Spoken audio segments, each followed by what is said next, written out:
بسم اللہ الرحمن الرحیم. السلام علیکم dear students. Subject biology, class pre 9. Okay, our first topic is Quran and biology. At many places in Holy Quran, Allah hints about the origin and characteristics of living organisms. In the same verses, human beings have been instructed to expose the unknown aspects of life. After getting the hints, here are a few examples of these guidelines. اس topic میں بتایا گیا ہے کہ اللہ تعالیٰ نے قرآن پاک میں مختلف جگہوں پر اشارہ کیا ہے کہ کس طرح سے لیونگ آرگنزمس کی لائف سٹارٹ ہوئی. اوریجن مین ان کی لائف کا سٹارٹنگ پوائنٹ کیا تھا, کس طرح سے اللہ تعالیٰ نے ایک لیونگ آرگنزم کو بنایا اور ان کی کریکٹرسٹکس کیا تھے ان کی باڈی کے. اور نیکسٹ یہاں پہ بتایا گیا ہے کہ اللہ تعالیٰ نے ان ورسز میں اشارہ دیا ہے اور انسٹرکٹ کیا یعنی ہدایات دی ہیں کہ لیونگ اور ہیومنس کو, اشرف المخلوقات کو ہدایات دی ہیں کہ وہ ان ورسز کو ریڈ کریں, کیئرفلی ان کو ریڈ کریں اور جو ان نون اسپیکٹس ہیں, جو چھپے ہوئے راز ہیں لائف کے بارے میں, ان کے بارے میں جانیں.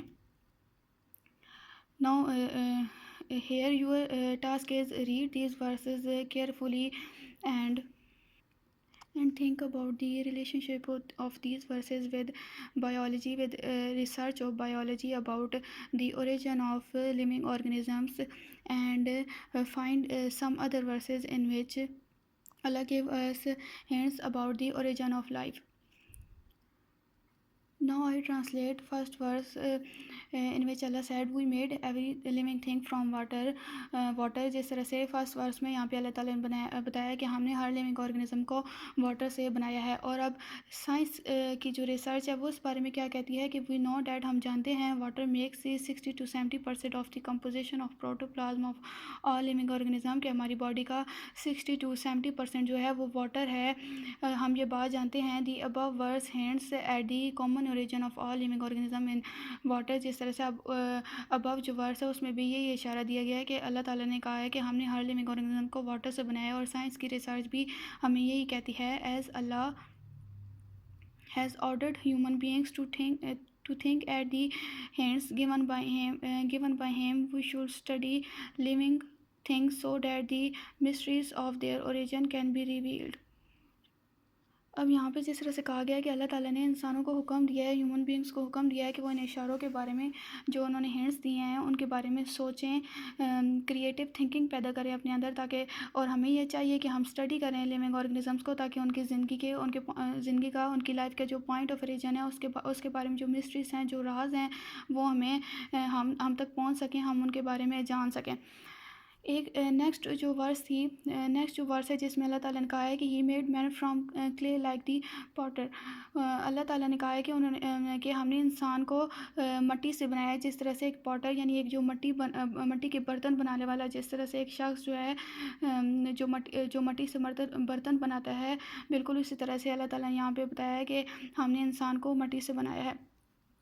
اوکے, ایک اور ورس یہاں پہ بتائی گئی ہے جس میں اللہ تعالیٰ نے کہا ہے کہ then fashioned with the drop a cloud, then fashioned with the cloud a little lump, then fashioned with the little lumps bones, then clotted the bones with flesh.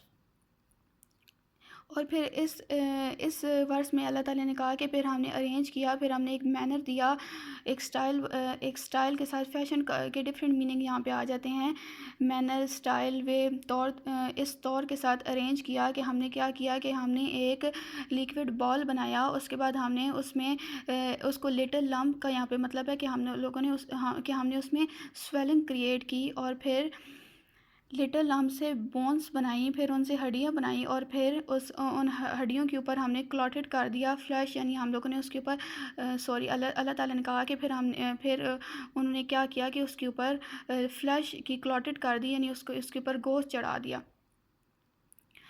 When we think at the hints given in both these verses, we find the events that occurred in the creation of human beings. Allah also hints at the method of the development of animals, including human beings. جب ہم ان hands کے بارے میں سوچتے ہیں تو ہمیں پتہ چلتا ہے کہ کس طرح سے اللہ تعالیٰ نے ایک لیونگ آرگنزم کو بنایا، اس کو بنانے کے دوران کون کون سے پروسیسز سے ایک لیونگ آرگنزم کو گزارا، اور پھر ان ہینڈ سے ہمیں یہ بھی ہیلپ ملی ہے کہ کس طرح سے ہمیں پتہ چلا کہ کس طرح سے ایک ہیومن بینگ کی، ایک اینیمل کی لائف کو کس میتھڈ کے تھرو بنایا گیا۔ Last verse that is mentioned here, Allah hath created every animal from water، کہ اللہ تعالیٰ نے ہر اینیمل کو واٹر سے بنایا ہے۔ Then some of them creep up or their bellies, other walk on two legs and other on four. Allah created what he pleases۔ یہاں پہ بتایا گیا ہے کہ اللہ تعالیٰ نے ہر انسان کو پانی سے بنایا، اور پھر ان میں سے کچھ ایسے ہیں جو رینگتے ہیں، پیٹ کے بل رینگتے ہیں، کچھ ایسے ہیں جو اپنی دو ٹانگوں کے تھرو چلتے ہیں، اور کچھ ایسے ہیں جو اپنی 4 لیگز کو یوز کرتے ہیں چلنے کے لیے۔ اور اللہ جو چاہے وہ بناتا ہے، جس طرح سے چاہے اللہ اس چیز کو کریٹ کرتا ہے۔ This verse describes the common origin and modification of organisms and also supports the modern concept of classification. اس ورس کے تھرو ہمیں پتہ چلتا ہے کہ کس طرح سے ہر لیونگ آرگنزم کا پوائنٹ آف اوریجن سیم ہے، کہ اللہ تعالیٰ نے ہر لیونگ آرگنزم کو پانی سے بنایا، اور پھر ماڈیفیکیشن مین ان میں ان کی کریکٹرسٹکس کے اکارڈنگ، ان کے باڈی اسٹرکچر کے اکارڈنگ چینجز کی ان لیونگ آرگنزمس میں۔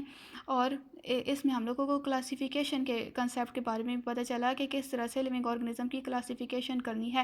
اب جو کریپ کرتے ہیں وہ ایک ان کی الگ کلاسیفیکیشن ہوگی، جو واک کرتے ہیں 2 لیگز کے تھرو وہ الگ کلاسیفیکیشن، الگ کیٹیگری میں آتے ہیں۔ جو 4 لیگز کے تھرو واکنگ کرتے ہیں وہ ایک الگ کیٹیگری میں آتے ہیں۔ ان کی کلاسیفیکیشن جب کی گئی تو ان کی کیٹیگریز الگ تھی۔ Thus Quran hints not only at the origin and the development of life but also at many characteristics of living organism۔ اس لیے قرآن ہمیں نہ صرف کسی بھی لیونگ آرگنزم کے اوریجن اور ڈیولپمنٹ کے بارے میں بتاتا ہے، بلکہ ہمیں یہ بھی بتاتا ہے کہ ان لیونگ آرگنزم کے باڈی کریکٹرسٹکس کیا ہیں۔